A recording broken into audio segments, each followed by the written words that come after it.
സുവർണ കഥകളിലേക്ക് സ്വാഗതം. ഇടവപ്പാതിയിൽ ഒരു രാത്രി മണ്ണിന്റെ മണവുമുയർത്തി പുതുമഴ പെയ്തപ്പോൾ മാധവി തറവാട്ടിലെ മരങ്ങൾ ഓർത്തു.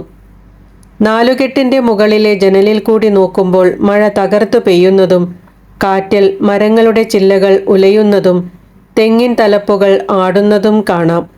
രാത്രി കിടക്കുമ്പോൾ മഴത്തുള്ളികൾ ഓട്ടിൻപുറത്ത് വന്നടിക്കുന്നതിൻ്റെയും കാറ്റ് മരങ്ങൾക്കിടയിലൂടെ ചീറിയടിക്കുന്നതിൻ്റെയും ശബ്ദം, പിന്നെ തവളകളും മണ്ണട്ടയും കൂട്ടമായി ആർക്കുന്നതിൻ്റെ ശബ്ദം. ഈ ശബ്ദങ്ങളെല്ലാം കൂടിച്ചേർന്ന് ഒരു താളമേളമായി മാറുന്നത് കേൾക്കാം.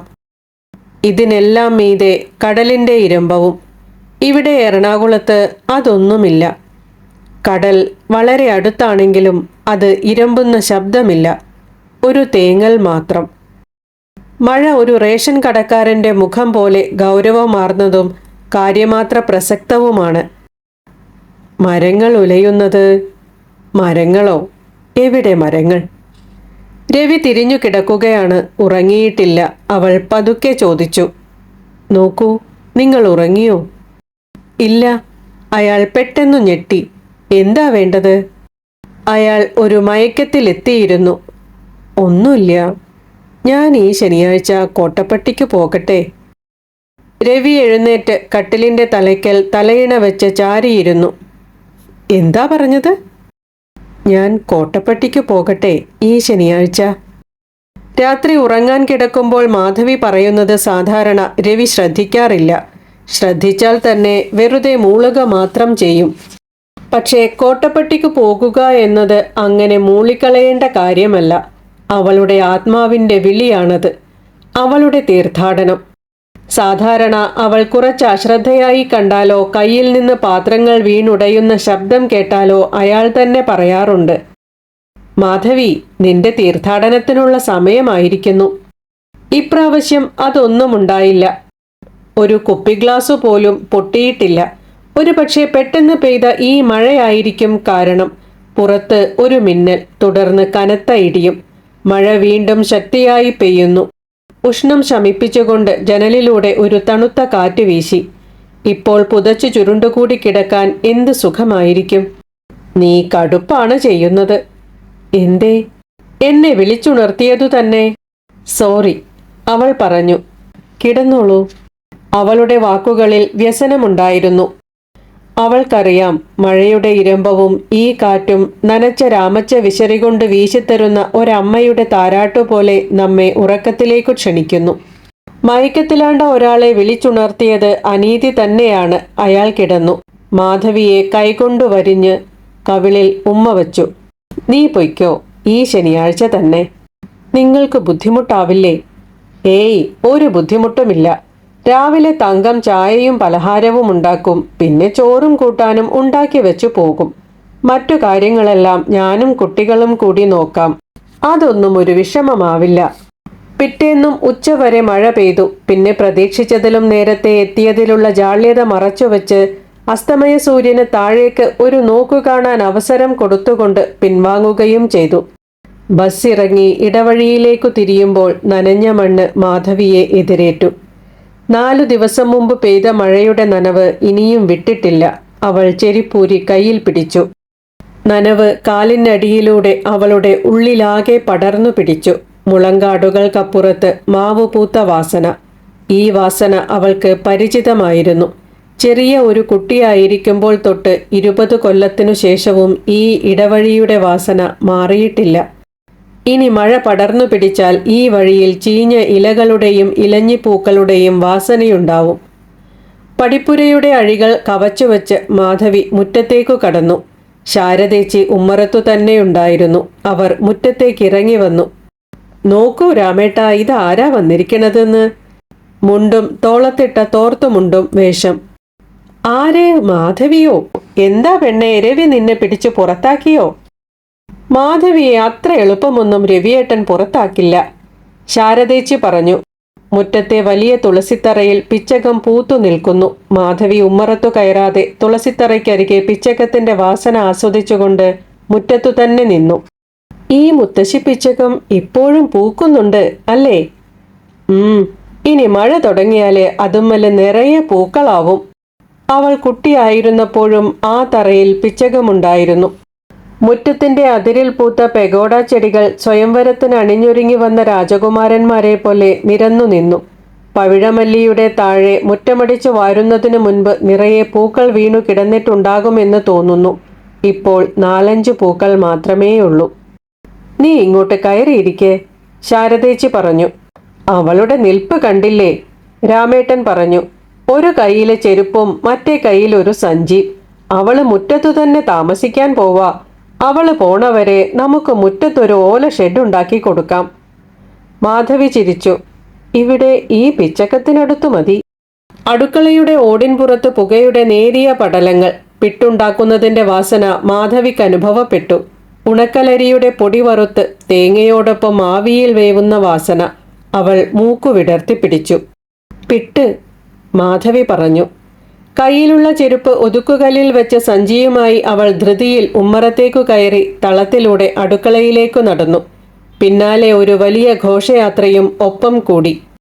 രാമേട്ടൻ, ശാരദേച്ചി, ചെറിയമ്മ വന്നെന്നു കേട്ടപ്പോൾ മുകളിൽ നിന്നു ഇറങ്ങി വന്ന സുപ്രിയ, ജോലിക്കാരി പാറുക്കുട്ടി, കറുപ്പും വെളുപ്പും നിറങ്ങളുള്ള വാലുയർത്തിപ്പിടിച്ച 2 പൂച്ചകൾ. അവ മാധവിയുടെ കാലുകളിൽ വന്നുരുമിക്കൊണ്ടിരുന്നു. ഘോഷയാത്ര അടുക്കളയ്ക്ക് മുമ്പിലൂടെ ഇടനാഴിയിൽ ഊൺമേശയ്ക്ക് മുൻപിൽ ഔപചാരികമായി സമാപിച്ചു. എല്ലാം വളരെ സ്വാഭാവികമാണ്. വായുവിലുള്ള പച്ചപ്പുല്ലിന്റെ വാസന, തൊഴുത്തിൽ നിന്ന് പശുവിന്റെ കരച്ചിൽ, പിന്നെ സൂര്യവെളിച്ചത്തിനുള്ള പ്രത്യേക ഉദിപ്പ്. 19-ാം വയസ്സിൽ കല്യാണം കഴിയുന്നതുവരെ ഇതെല്ലാം തൻ്റേതായിരുന്നു. കഴിഞ്ഞ 15 കൊല്ലമായി തനിക്കു നഷ്ടപ്പെട്ടവ. ഏതാനും ദിവസത്തേക്കെങ്കിലും അതെല്ലാം വീണ്ടെടുക്കാൻ, അനുഭവിക്കാൻ താൻ എത്തുന്നു. 6 മാസം കൂടുമ്പോഴോ ചിലപ്പോൾ കൊല്ലത്തിലൊരിക്കലോ. രാമേട്ടനും ശാരദേച്ചിയും മേശയ്ക്കു മറുവശത്തിരുന്ന് അവൾ പിട്ടും കടലയും തിന്നുന്നത് കൗതുകത്തോടെ നോക്കിയിരുന്നു. അവളുടെ ഇടതുവശത്തെ കസാലയിൽ സുപ്രിയയും ഇരുന്നു. രവി ഈ പെണ്ണിന് തിന്നാനൊന്നും കൊടുക്കണില്ലാന്ന് തോന്നുന്നു, രാമേട്ടൻ പറഞ്ഞു. കണ്ടില്ലേ കോലം? ഇനി അവളെ കളിപ്പിക്കാനൊന്നും നിൽക്കണ്ട, ശാരദേച്ചി പറഞ്ഞു. അവള് സ്വൈര്യായിരുന്നു തിന്നോട്ടെ. അല്ല, ഞാൻ പറയണതില് എന്താ തെറ്റ്? കണ്ടില്ലേ അവളുടെ ആർത്തി? ഒരു കുറ്റിപ്പിട്ടും അതിനൊത്ത കടലയും അകത്താക്കി കഴിഞ്ഞു. ആയിക്കോട്ടെ, രാമേട്ടന് ഛേദമില്ലല്ലോ. മാധവി മുഖം വീർപ്പിച്ചു. മോളെ, ചൂടുള്ള പിട്ട് അടുപ്പത്തു നിന്ന് വാങ്ങിയിട്ടുണ്ട്, പാറുക്കുട്ടി പറഞ്ഞു. കൊണ്ടുവരട്ടെ? മാധവി ഒരു നിമിഷം ആലോചിച്ചു. പിന്നെ പറഞ്ഞു, വേണ്ട. ഇവിടെ ഒരു കഷണം പിട്ട് തിന്നപ്പോൾ തന്നെ ആൾക്കാർ ഓരോന്ന് പറയണുണ്ട്. അയ്യോ, ഞാൻ പോവാണ്, രാമേട്ടൻ തോർത്തുമുണ്ട് തോളത്തിട്ട് പറഞ്ഞു. എനിക്ക് പാടത്ത് പണിയുണ്ട്. പൊയ്ക്കോളൂ, അതാ നല്ലത്. മറ്റുള്ളവരെ ദേഷ്യം പിടിപ്പിക്കാതെ, അല്ലേ മോളെ?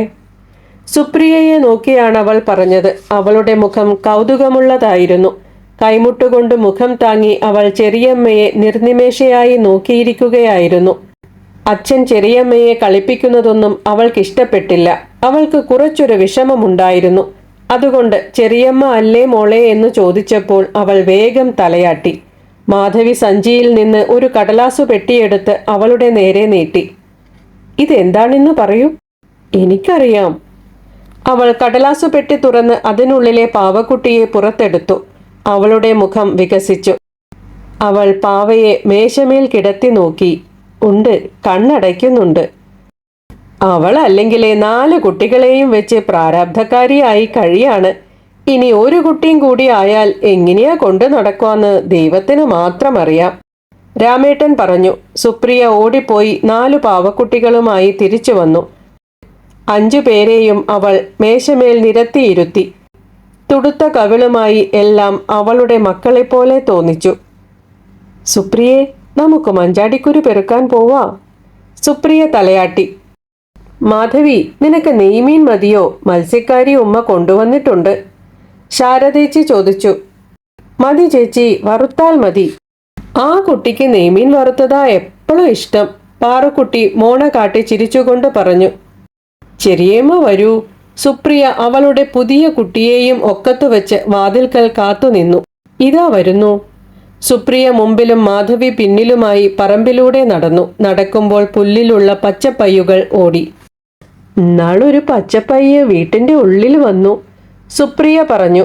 എന്നിട്ട് അമ്മ പറഞ്ഞു പച്ചപ്പയ്യ് വന്നാല് നമുക്ക് ധാരാളം പണം ഉണ്ടാവുന്ന്. അതെയോ?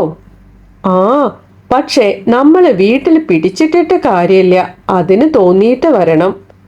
അതെയോ? ആ. സുപ്രിയ തല കുലുക്കിക്കൊണ്ട് നടന്നു. അവളുടെ ചുമലിൽ വെച്ചു കെട്ടിയ മിനുത്ത തലമുടി നടക്കുമ്പോൾ കുലുങ്ങി. നമുക്കെന്തിനാ മോളെ ധാരാളം പണം? ധാരാളം പണോ? ആ, നമുക്ക് കുറേ പാവക്കുട്ടികളെ വാങ്ങിക്കൂടെ? പാവം കുട്ടി, അവൾക്ക് വേണ്ട കളി സാമാനങ്ങളൊന്നും രാമേട്ടൻ വാങ്ങിക്കൊടുക്കില്ല. അവളുടെ പാവക്കുട്ടികളെയെല്ലാം താൻ ഓരോ സമയത്തായി വാങ്ങിക്കൊടുത്തവയാണ്. എത്ര നന്നായി അവ സൂക്ഷിച്ചിരിക്കുന്നു. ഓരോ കളിപ്പാട്ടം കൊടുക്കുമ്പോഴും രാമേട്ടനും ശാരദേച്ചിയും പറയും, നീ അവളെ കൊഞ്ചിച്ച് കേടുവരുത്തിക്കോ. മഞ്ചാടി മരത്തിനു താഴെ നിറയെ ചുവന്ന കുരുക്കളായിരുന്നു. അത് പെറുക്കാനിരുന്നപ്പോൾ സുപ്രിയ പറഞ്ഞു, ചെറിയമ്മേ, നമ്മൾ ഒരു കാര്യം മറന്നു. എന്താ മോളെ? ആ പാത്രം എടുക്കായിരുന്നു. ഇത്ര അധികം ഉണ്ടാവുമെന്ന് ഞാൻ വിചാരിച്ചില്ല.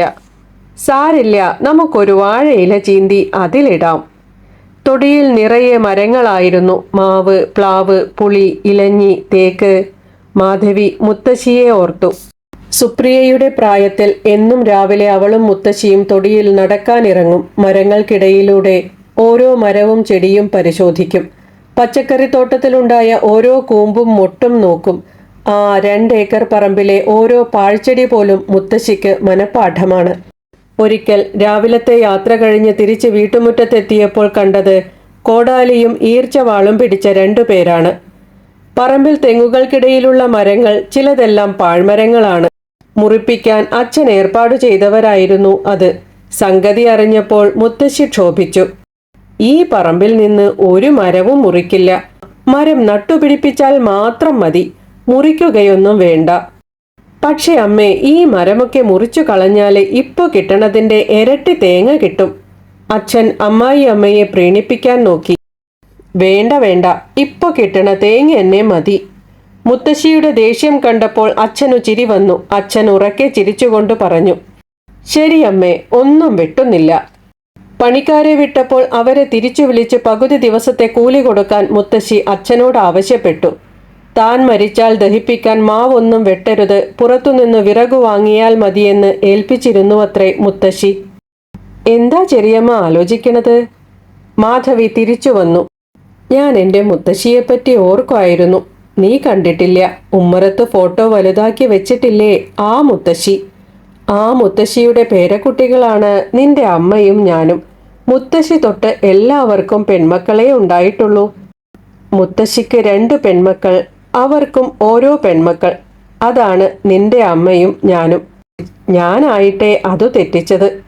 2 കാടൻ പൂച്ചകൾ. പക്ഷേ എനിക്കിഷ്ടം പെൺകുട്ടികളെയാണ്. ചെറിയമ്മയ്ക്ക് എന്നെ ഇഷ്ടമുണ്ടോ? മാധവി സുപ്രിയയെ നോക്കി. അവളുടെ ഭാവി തന്റെ ഉത്തരം ആശ്രയിച്ചിരിക്കുമെന്ന മട്ടിലാണ് അവളുടെ നിൽപ്പ്. കണ്ണുകളിൽ ആകാംക്ഷ. ഇഷ്ടമുണ്ടോന്നോ? മാധവി അവളുടെ കവിളിൽ ഉമ്മ വച്ചു. നല്ല ഇട്ടുണ്ട്. സുപ്രിയയുടെ മുഖം തുടുത്തു. മഞ്ചാടിക്കുരു പെറുക്കിയ ശേഷം അവർ വീണ്ടും നടന്നു. നീ ശ്രീപാർവതിയുടെ പാദം കണ്ടിട്ടുണ്ടോ? ഇല്ല. അതെന്താണ് സാധനമെന്ന മട്ടിൽ അവൾ മാധവിയെ നോക്കി. കാലമെത്തുന്നതിനു മുമ്പ് പെയ്ത ഒരു മഴയുടെ ദയാവായ്പിൽ മുളച്ചു വന്ന ഒരു തുമ്പച്ചെടി പൂവണിഞ്ഞു നിൽക്കുന്നുണ്ടായിരുന്നു. അതിൽ നിന്നൊരു പൂ അടർത്തിയെടുത്ത് അവൾ ഇടത്തെ കൈയിന്റെ ഉള്ളം കൈയിൽ കമിഴ്ത്തി വെച്ചു. സുപ്രിയയ്ക്ക് കാണിച്ചു കൊടുത്തു. ഇതെന്തുമാതിരിയുണ്ട്? ഒരു കാല് മാതിരിയുണ്ട്. ആ, ഇതാണ് ശ്രീപാർവതിയുടെ കാല്. എനിക്ക് മുത്തശ്ശി കാണിച്ചു തന്നിട്ടുള്ളതാണ്. അതിനുശേഷം ഞാൻ ഓണത്തിന് പൂവിടുമ്പോൾ നടുവിൽ ഒരു തുമ്പപ്പൂ ഇങ്ങനെ കമിഴ്ത്തി വയ്ക്കും. അപ്പോൾ ഓണത്തിന്റെ അന്ന് ശ്രീപാർവതി നമ്മുടെ വീട്ടിൽ വരും. സുപ്രിയയുടെ കണ്ണുകൾ വിടർന്നു. ഈ ഓണത്തിന് ഞാനും അങ്ങനെ വയ്ക്കും. തിരിച്ച് വീട്ടിലെത്തിയപ്പോൾ സുപ്രിയ മഞ്ചാടിക്കുരുവെല്ലാം ഒരു ചെറിയ മൺകുടുക്കയിൽ ഇട്ടുവച്ചു. ഈ കുഞ്ഞിക്കലം തിരുവാതിരയ്ക്ക് അമ്മ വാങ്ങിത്തന്നതാണ്.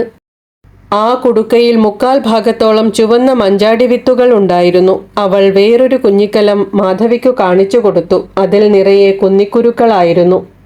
കുഞ്ഞിക്കലങ്ങളിൽ മഞ്ചാടിക്കുരുവും കുന്നിക്കുരുവും.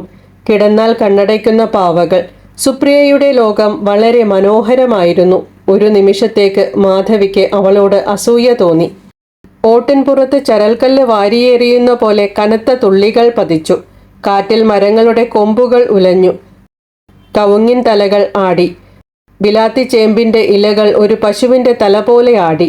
മുകളിലെ മുറിയിലെ ജനാലയ്ക്കരികെ നിന്ന് സുപ്രിയയെയും കെട്ടിപ്പിടിച്ചുകൊണ്ട് മഴ നോക്കി നിൽക്കെ മാധവി സ്വന്തം കുട്ടിക്കാലത്തേക്ക് പോയി.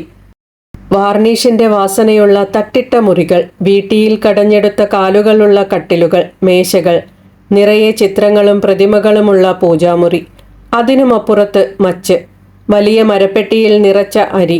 അരിയുടെ വാസനയ്ക്കായി താൻ ഇടയ്ക്ക് അരിപ്പെട്ടിയുടെ അടപ്പ് പൊക്കി തലയിട്ട് നിൽക്കാറുണ്ട്. സുപ്രിയയുടെ പ്രായത്തിൽ ഇപ്പോൾ അവളും ഇതൊക്കെ ചെയ്യുന്നുണ്ടാവുമെന്ന് മാധവി ഓർത്തു.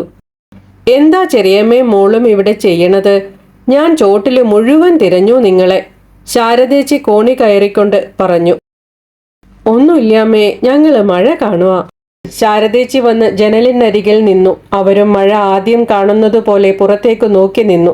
ശാരദേച്ചി വന്ന് ജനലിനരികിൽ നിന്നു. അവരും മഴ ആദ്യം കാണുന്നത് പോലെ പുറത്തേക്ക് നോക്കി നിന്നു. ഇപ്രാവശ്യം മഴ നേരത്തെ തുടങ്ങിയെന്നാ തോന്നണത്. അവരുടെ സ്വരത്തിൽ ഇനി വരാൻ പോകുന്ന ഈർപ്പം നിറഞ്ഞ ദിവസങ്ങളെപ്പറ്റിയുള്ള ദുസ്സൂചനകളുണ്ടായിരുന്നു. ഈറൻ സന്ധ്യകൾ, ഉണങ്ങാത്ത തുണികൾ തൂക്കിയിട്ട ഈറൻ നാറ്റമുള്ള മുറികൾ, കർക്കിടക പഞ്ഞം. മാധവി കർക്കിടക സന്ധ്യകളെപ്പറ്റി ഓർത്തു.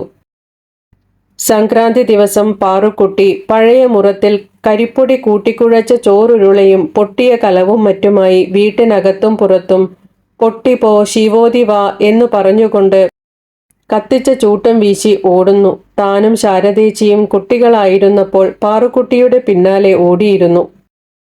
പിന്നെ മഴയുടെ ഈർപ്പമുള്ള സന്ധ്യകളിൽ പൂജാമുറിയിൽ താലത്തിൽ വെക്കാൻ ദശപുഷ്പങ്ങൾ അന്വേഷിച്ചു നടന്നിരുന്നത്. മാധവിക്ക് സംക്രാന്തി കഴിഞ്ഞുള്ള സന്ധ്യകൾ ഇഷ്ടമായിരുന്നു.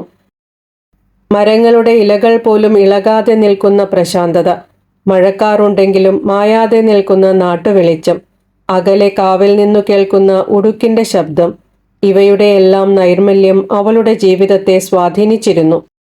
ചേച്ചി, പാറുക്കുട്ടി ഇപ്പോഴും പൊട്ടിയെ ആട്ടാറില്ലേ? സംക്രാന്തിക്കല്ലേ, ഇനിയുണ്ട് ദിവസം. പിന്നെ എന്തോ ആലോചിച്ചിട്ടെന്ന പോലെ അവർ പറഞ്ഞു. മക്കളുടെ സ്കൂൾ എന്നാണ് തുറക്കുന്നത്? 6-ാം തീയതി. ഇതാ ഇവളുടെ സ്കൂൾ 1-ാം തീയതി തുറക്കും. ഇനി ഒരാഴ്ചയില്ല. മോളെ, സന്ധ്യയായി, പോയി വിളക്ക് കൊളുത്തു. അമ്മേ, സമയമായിട്ടില്ല. മഴയുണ്ട്, ഇരുട്ടായതാ.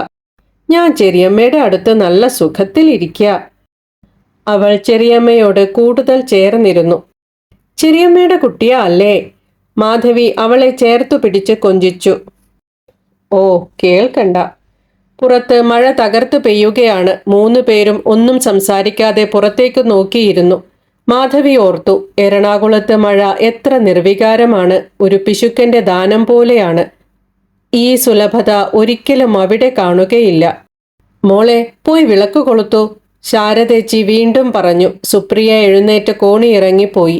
ശാരദേച്ചി ജനലിന്റെ അഴികളിൽ തലയും ചേർത്ത് പുറത്തേക്ക് നോക്കി. കുറെ നേരത്തേക്ക് 2 പേരും ഒന്നും സംസാരിച്ചില്ല.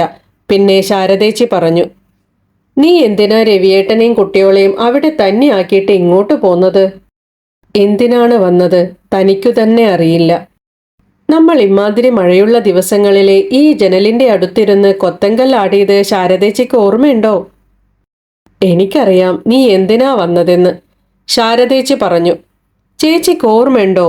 എന്നിട്ട് വിളക്ക് കൊളുത്തേണ്ട സമയത്ത് വല്യമ്മ നമ്മളെ അന്വേഷിച്ചു വന്നപ്പോൾ നമ്മൾ കല്ലുകളൊക്കെ ഒളിപ്പിച്ചു വെച്ചത്? ശാരദേച്ചി പതിവ് പോലെ അതൊന്നും ശ്രദ്ധിക്കുന്നുണ്ടായിരുന്നില്ല. ഇനി ശ്രദ്ധിച്ചാൽ തന്നെ അവർക്ക് അതൊന്നും ഓർമ്മയുണ്ടാവില്ല. അവർ തന്നെപ്പോലെയല്ല. അവർക്ക് വർത്തമാനകാലത്തിന്റെ വേവലാതിയും ഭാവിയെപ്പറ്റിയുള്ള ആശങ്കകളും മാത്രമേ ഉള്ളൂ.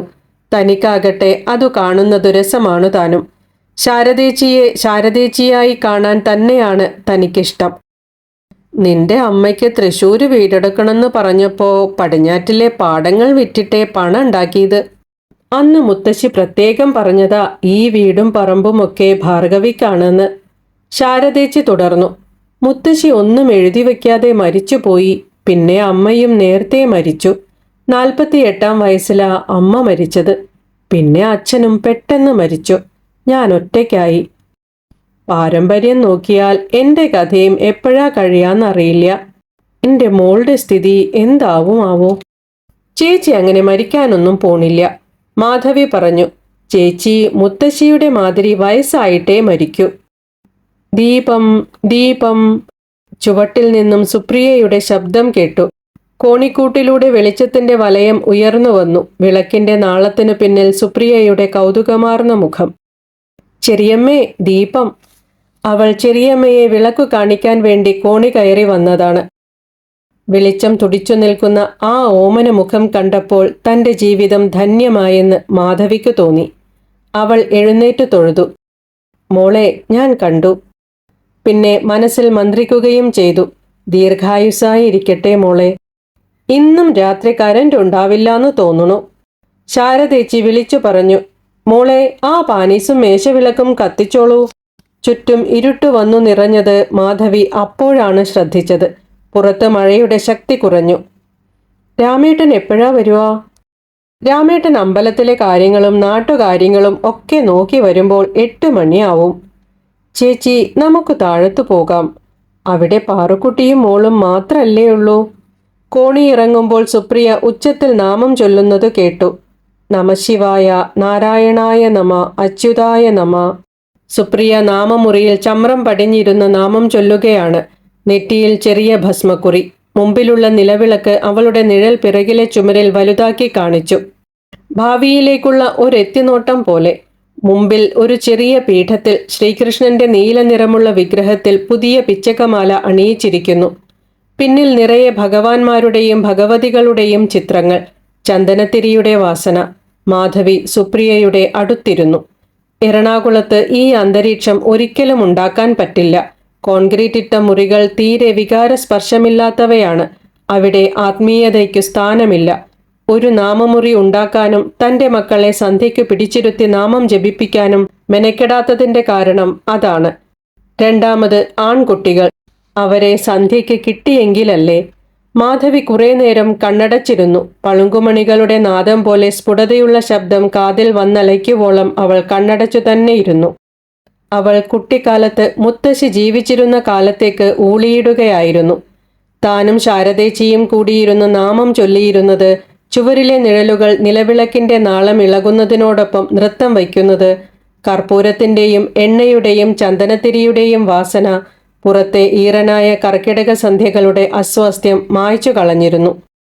രാത്രി ഊണുകഴിഞ്ഞ ശേഷം അവർ ഉമ്മറത്ത് വന്നിരുന്നു. മുമ്പിലിരിക്കുന്ന മേശവിളക്ക് സൃഷ്ടിച്ച വെട്ടത്തിനുമപ്പുറത്ത് ഇരുട്ടിന്റെ കാടായിരുന്നു. അവയിൽ മിന്നാമിനുങ്ങുകൾ മിന്നിമറയുന്നത് അവൾ ശ്രദ്ധിച്ചു. താൻ കുട്ടിയായിരിക്കുമ്പോൾ കണ്ടിരുന്ന മിന്നാമിനുങ്ങുകളുടെ എത്രാമത്തെ തലമുറയായിരിക്കും ഇവ? മിന്നാമിനുങ്ങുകളെ കൂട്ടിലെ ഇരുട്ടിൽ വെട്ടം വീഴ്ത്താനായി പിടിച്ചുകൊണ്ടുപോകുന്ന കൊച്ചു പക്ഷികളെ പറ്റിയും അവൾ ഓർത്തു. അവരുടെയും തലമുറകൾ മാറി മാറി വന്നിട്ടുണ്ടാകും. കുട്ടിക്കാലത്ത് താൻ കണ്ടിട്ടുള്ള ഒരു മിന്നാമിനുങ്ങിനെ ഇപ്പോൾ കണ്ടാൽ ചോദിക്കാമായിരുന്നു. ഒരു രാത്രി പിടിച്ച് കയ്യിനുള്ളിൽ പൊത്തിപ്പിടിച്ച് ഇരുട്ടിൽ പരിശോധിച്ച ജിജ്ഞാസുവായ ഒരു പെൺകുട്ടിയെ ഓർമ്മയുണ്ടോ? ഉറങ്ങാൻ നേരത്ത് രാമേട്ടൻ പറഞ്ഞു, ഞാൻ താഴത്തെ തെക്കേ അറയിൽ കിടക്കാം. വേണ്ട, മാധവി പറഞ്ഞു. രാമേട്ടൻ കട്ടിന്മേൽ കിടന്നോളൂ, ഞങ്ങൾ 3 പേരും കൂടി താഴത്ത് വിരിച്ച് കിടക്കാം. വേണ്ട വേണ്ട, ചേച്ചിയും അനിയത്തിയും കൂടി ചെവി കടിച്ച് തിന്നണ ശബ്ദം കേട്ടാൽ എൻ്റെ ഉറക്കം അവതാളത്തിലാകും. ഞാൻ സുഖമായിട്ട് താഴത്ത് തെക്കേ അറയിൽ കിടക്കാം. മഴ നിന്നിരുന്നു. മഴ കനത്തു പെയ്തെങ്കിലെന്നവൾ ആശിച്ചു. തവളകളും മണ്ണട്ടകളും ചേർന്നുള്ള സതിരും കാറ്റ് മരങ്ങളുടെ ചില്ലകളിൽ കൂടി ആഞ്ഞടിക്കുന്ന ശബ്ദവും കേട്ട് മഴയുടെ ആരവം ശ്രദ്ധിച്ചുകൊണ്ട് കിടന്നുറങ്ങാൻ സുഖമായിരിക്കും. കടലിന്റെ ഇരമ്പം തുടങ്ങിയിട്ടില്ല. മഴ ശക്തിയായി പിടിച്ചാലേ ആ ശബ്ദം ഇങ്ങോട്ടെത്തു. സുപ്രിയ ഉറക്കമായി. ശാരദേച്ചി സംസാരിക്കുകയാണ്. നിങ്ങളുടെ തൃശ്ശൂരുള്ള വീടും 25 സെന്റും പറമ്പും കൂടി ചുരുങ്ങിയത് 5 ലക്ഷം ഉറുപ്പികയെങ്കിലും വരുന്ന രാമേട്ടൻ പറയണത്. ശാരദേച്ചി, മുത്തശ്ശി നമുക്ക് ശ്രീപാർവതിയുടെ പാദം കാണിച്ചു തന്നത് ഓർമ്മയുണ്ടോ? പിന്നെ ഇവിടെ ഈ പറമ്പും നിലവും ഒക്കെ കൂടിയാൽ 2 ലക്ഷം കിട്ടുമെന്ന് തോന്നണില്ല. തുമ്പപ്പൂ കമിഴ്ത്തി വെച്ച് കാണിച്ചു തന്നത് ഓർമ്മയില്ലേ? നമ്മൾ ഓണത്തിന് പൂവിടുമ്പോൾ നടുവിൽ വെക്കാറുണ്ട്. നീ എന്തൊക്കെയാണ് പറയണത്? ശാരദേച്ചി ചോദിച്ചു. പിന്നെ നിന്നെ കോൺവെന്റിൽ ചേർത്ത് പഠിപ്പിക്കാനും നല്ലോണം കാശായിട്ടുണ്ട്. അതൊക്കെ തറവാട്ടിലെ നെല്ല് വിറ്റതിന്റെ പണമായിരുന്നു. ഞാൻ പിന്നെ 10ല് തോറ്റപ്പോ പഠിത്തം നിർത്തി. കല്യാണം ഉണ്ടാവില്ല എന്ന് കരുതിയതാ. എങ്ങനെയോ 28ാം വയസ്സില് അതും കഴിഞ്ഞു. പഠിത്തം നിർത്തിയത് ചേച്ചിയുടെ ഭാഗ്യം. ഞാൻ മൊട്ടച്ചികളുടെ ശിക്ഷയും സഹിച്ചാണ് ഡിഗ്രി എടുത്തത്. എന്നിട്ട് എന്ത് കാര്യമുണ്ടായി? ഞാൻ കാര്യം പറയുമ്പോ നിനക്ക് കളിയാണ്. ഞാൻ ഇതൊക്കെ പറഞ്ഞപ്പോ രാമേട്ടൻ പറയാണ് ഞാൻ ഇതിലൊന്നും ഇടപെടില്ലാന്ന്. ഞാൻ പിന്നെ ആരോടാണ് പറയേണ്ടത്? ശാരദേച്ചിയുടെ സ്വരം ഇടറിയെന്ന് മാധവിക്ക് തോന്നി. അവൾ അവരുടെ അരക്കെട്ടിലൂടെ കൈയിട്ടു. ശാരദേച്ചി ഒരു മണ്ടിയാണ്. എനിക്കെന്തിനാ ചേച്ചി ഇനിയൊരു വീട്? തൃശ്ശൂരിലെ വീട് എനിക്കാണ്. പിന്നെ എനിക്ക് 2 ആൺമക്കളല്ലേ.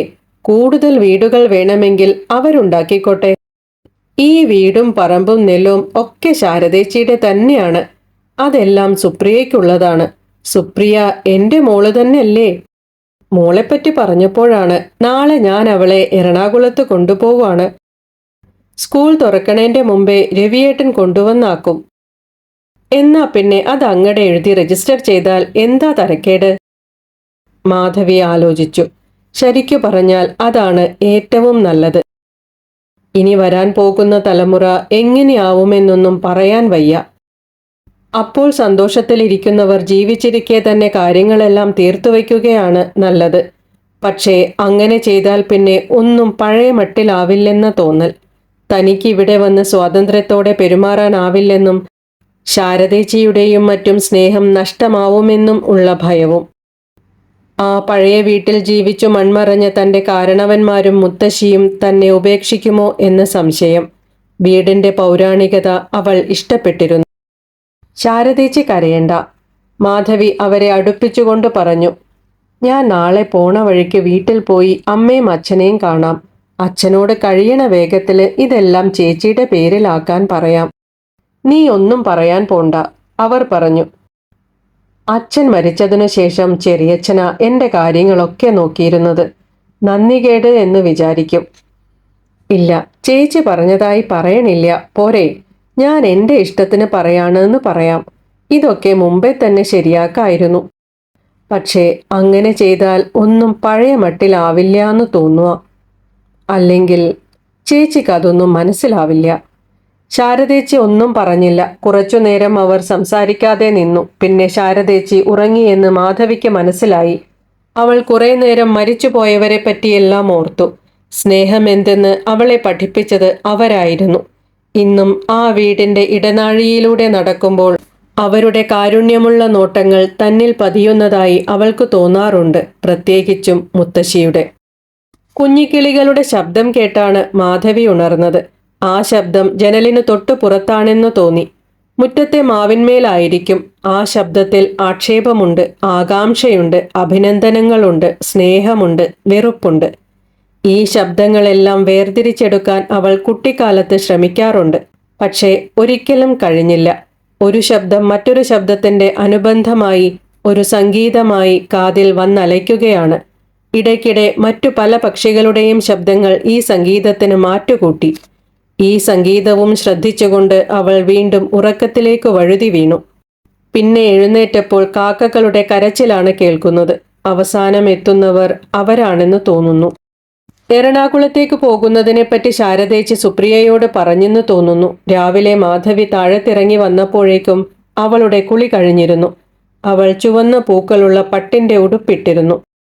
മോളെ ചെറിയമ്മ പൊട്ടിടിപ്പിച്ചു തരാം, ചായ കുടി കഴിയട്ടെ. ഇഡ്ഡലി കഴിക്കുമ്പോൾ മാധവി പറഞ്ഞു.